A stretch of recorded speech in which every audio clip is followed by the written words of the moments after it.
participé à des formations qui ont été aussi un travail personnel évidemment.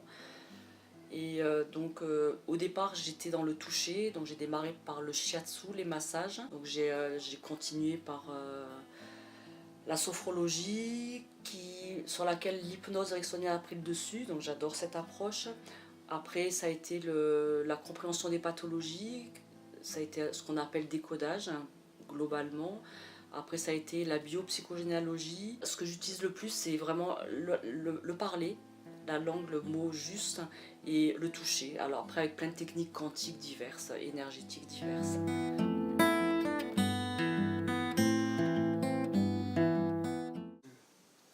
Alors en ce moment je suis très connectée aux oiseaux. J'aime les rencontrer chaque matin au lever du jour, presque chaque matin. Et je trouve qu'ils ont une légèreté d'être et qu'ils font leur route, ils font ce qu'ils ont à faire.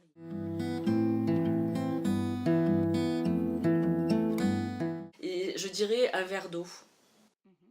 Un verre d'eau pour dire que le verre d'eau, on ne peut le boire pour se désaltérer que lorsqu'on a soif.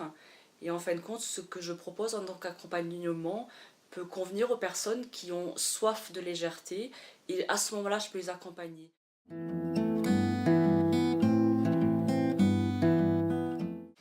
Alors en premier, ce qui me vient, c'est un lieu dans lequel il y a beaucoup d'espace, donc ça serait le bord de mer, ou la mer où il y a un espace infini. Et en deuxième, je dirais la campagne où il n'y a pas de poteau électrique, pas de maison, où on est dans les énergies, quoi. Dans l'énergie de la terre et du ciel, de la communion.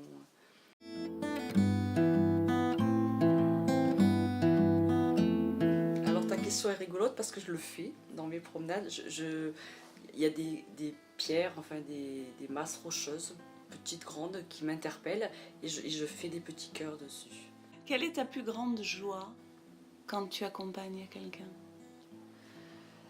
C'est de voir la personne être en confiance et je la vois s'épanouir comme on voit un bébé s'épanouir à chaque seconde, comme on voit une fleur s'épanouir, comme on voit voilà, la nature grandir. J'ai l'impression de voir quelque chose de magique se passer et c'est émouvant.